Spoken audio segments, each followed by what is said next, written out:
Quetta is going to struggle.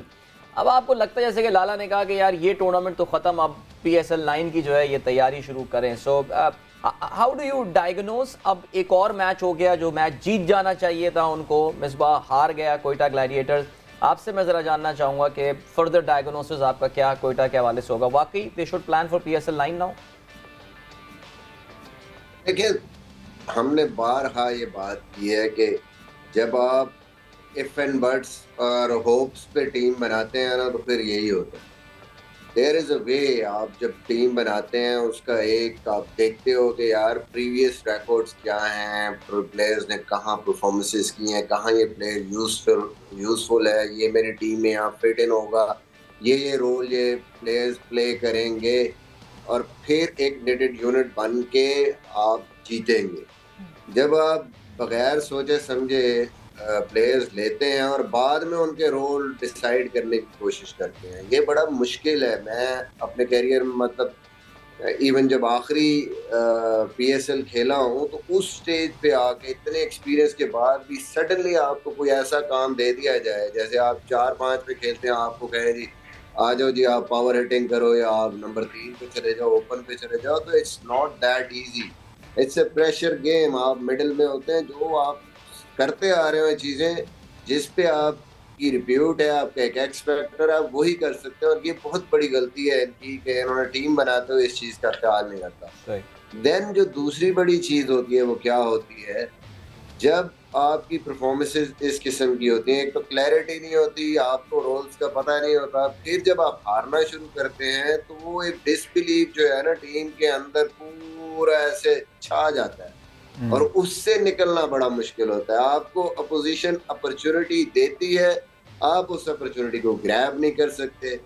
आप इतनी गलतियां करते हैं कि कोई ना कोई गलती अपोजिशन पकड़ लेती है और आपको जो है ना वो चारों शाने चित कर देती है। जैसे कल किया लाहौर ने, गया हुआ मैच सिकंदर ने सिर्फ थोड़ा सा प्रेशर डाला है और उसके साथ राशिद खान ने, और बिल्कुल हैंड्स अप कर दिए कोयटा ने। हालांकि एक विकेट चाहिए थी भाई, go for the kill, bring your best bowlers, जैसे भी इनको आउट करने की कोशिश करो।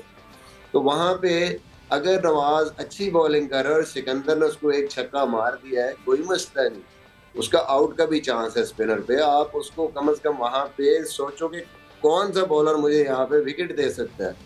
लेकिन if it's not happening, it's not happening. This is sometime in life, this goes like that. और जब आपका अच्छा टाइम नहीं जा रहा होता, जो कि आपकी अपनी गलतियों की वजह से नहीं जा रहा होता, तो जो चीज आपको मिलनी चाहिए, आप हासिल कर सकते हैं, वो भी हाथ से निकल जाती है। Hats off to Lahore Qalandars, Sikandar Raza, they believed, और जितनी जबरदस्त इनिंग राशिद खान ने खेली है और शाहीन का आना, हर कोई कह रहा था कि शाहीन मेन बैट्समैन पड़े क्यों आया, बट शाहीन अच्छा खेल लेता है। अभी भी मैं समझता हूँ कि वो रन आउट हो गया, थोड़ा सा बुखलाहट में वो चला गया, वो अच्छी बैटिंग कर लेता है, क्योंकि मैंने उसको पाकिस्तान टीम में देखा है, और स्पेशली लेफ्ट आर्म स्पिनर। वो नवाज के 4 ओवर थे, वो ये सोच के आया था, तो देयर माइंड इज वर्किंग, और वो अंडर प्रेशर नहीं है, वो अपने डिसीजंस ले रहे हैं।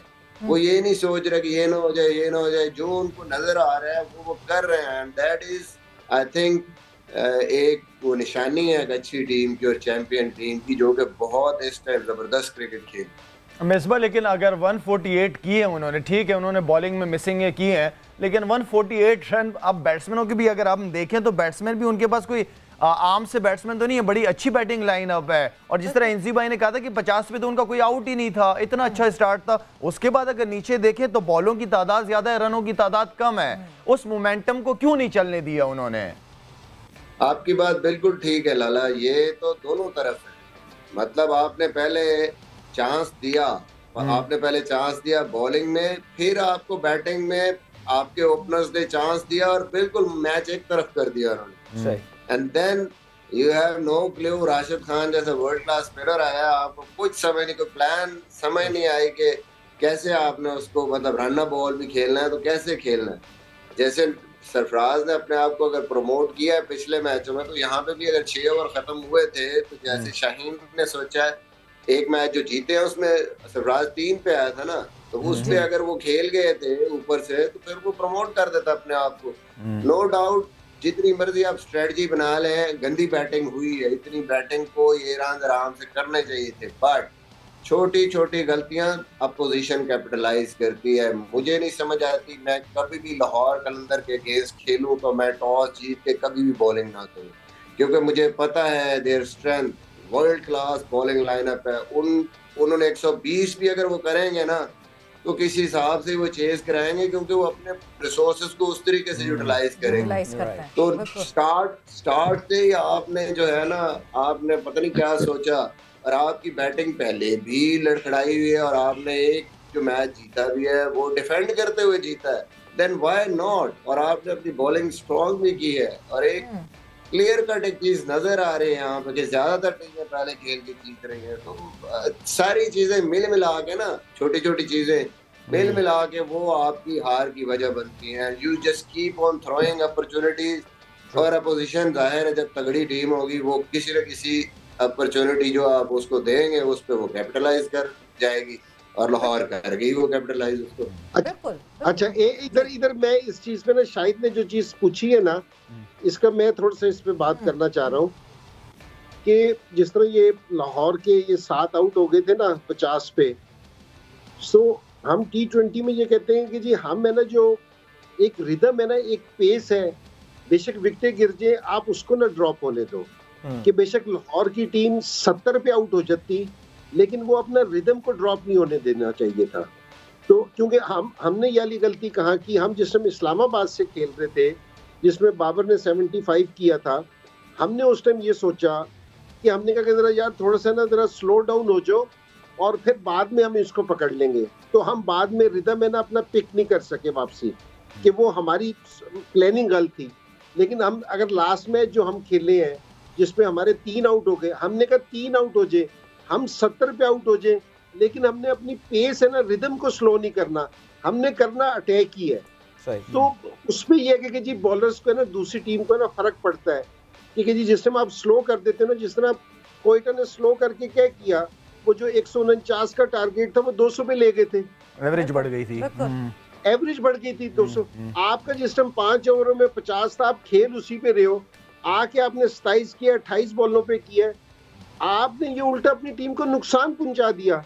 आप एवरेज, आप मेन बैट्समैन होके आप एवरेज 7 से आप एवरेज उठा के 11 पे ले गए अपनी। तो 11 पे जैसे आप एवरेज ले जाओगे तो दूसरी टीम का तो स्कोर फिर यही हो गया ना, 10 की अगर एवरेज, उनका स्कोर तो 200 हो गया। तो ये वही मैं कह रहा हूँ कि ये जिस माइंडसेट के साथ खेल रहे हैं ना, अपना माइंडसेट इनको चेंज करना चाहिए, क्योंकि ये बिल्कुल है ना जी स्लो। मेरा मतलब है कि जी खेलने की कोशिश करें कि जी टाइम गुजर जाए। T20 में टाइम नहीं गुजरना, आप इसमें सिर्फ एक चीज है कि आपको अटैक करना पड़ेगा, आपको जो अपना रिदम है ना, जो पेस है, आप उसको नहीं तोड़ सकते। और लाहौर ने भी यही किया। अगर सिकंदर रजा ने आके अगर खेला, हालांकि उसका तो कोशिश ये होनी चाहिए थी कि मैं 20 ओवर खेलूं, उसने 34 बॉलों पे 70 कर दिया, तो उसने वाली पेस को नहीं ब्रेक किया कि आके अपना अटैक रखा, तो दूसरी टीम अंडर प्रेशर आई फिर। तो ये कोयटा वाले ना, ये अपना माइंडसेट जिसकी पहले मैंने बात की थी ना, ये उनका वाला बेहतर नहीं है, क्योंकि ये अपनी पेस को स्लो 20 ओवर खेलने की कोशिश करते हैं। बिल्कुल। और T20 में सबसे ज्यादा जरूरी यही होता है कि मोमेंटम जो है ना, वो मोमेंटम शिफ्ट नहीं होना चाहिए। एक टीम से दूसरी टीम की तरफ अगर मोमेंटम शिफ्ट हो गया तो वो टीम कैपिटलाइज कर सकती है।